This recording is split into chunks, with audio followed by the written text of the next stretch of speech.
और हम तो कहेंगे शिव महापुराण की कथा श्रवण करने वाले प्रत्येक बेटा बेटी से, शिव महापुराण की कथा सुनने वाले प्रत्येक शिव भक्त से हम तो कहेंगे कि शरीर में कोई रोग नहीं भी है, संतान की प्राप्ति नहीं भी चाहिए, उच्च शिक्षा के लिए आप कर रहे हैं, अपने जीवन की खुशहाली के लिए कर रहे हैं, तो शिव का सप्त तीर्थ अनुष्ठान अवश्य करें, अवश्य, और अपने जीवन को सार्थक करें।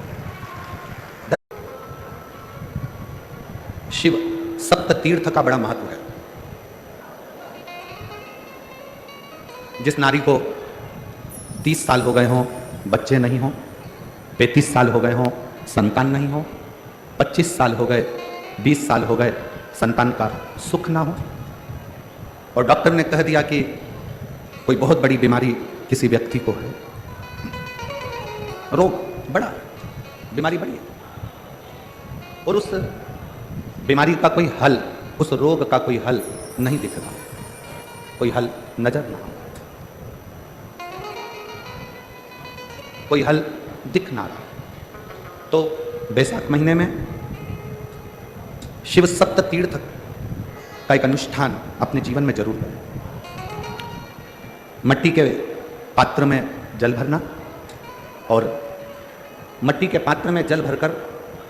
प्रतिदिन रोज 7 दिन का ये नियम होता है सप्त तीर्थ का,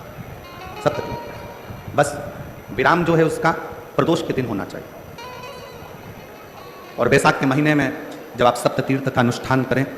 1 घड़ा जल का रोज भरें प्रतिदिन, और 1 बेलपत्र, 1 शमी पत्र उस घड़े के नजदीक में कोई पात्र में अवश्य रखें। पात्र को, जो जल का घड़ा है, जल का पात्र है, उसको मट्टी के ही दीप से या कोई श्वेत वस्त्र जिसको मला गया हो, धोया गया हो, साफ हो, उस वस्त्र से ढक दें। एक दिन एक शिवालय में जाएं, शमी पत्र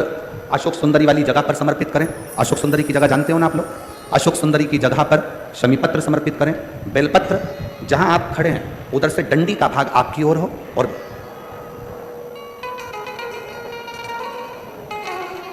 जहां आप खड़े हैं वहां डंडी का भाग आपकी ओर हो, और बेलपत्र शिव जी को समर्पित करा जाए। फिर जो मट्टी के पात्र में जल है वो भगवान शंकर को अपनी कामना कर कर शिव जी को समर्पित कर दो। संतान के लिए कर रहे हो तो वहीं से जल को एक कटोरी में, एक पात्र में झेल लीजिए। उस जल का आधा भाग नंदी के पास बैठकर आप ग्रहण कर लो, आधा भाग अपने पति को देना प्रारंभ कर दो। कोई रोग के लिए कर रहे हो, किसी बीमारी के लिए कर रहे हो, तो वो जल आप अपने घर की देहली में प्रवेश करने के पहले अपने मुख में उसको ग्रहण कर लो।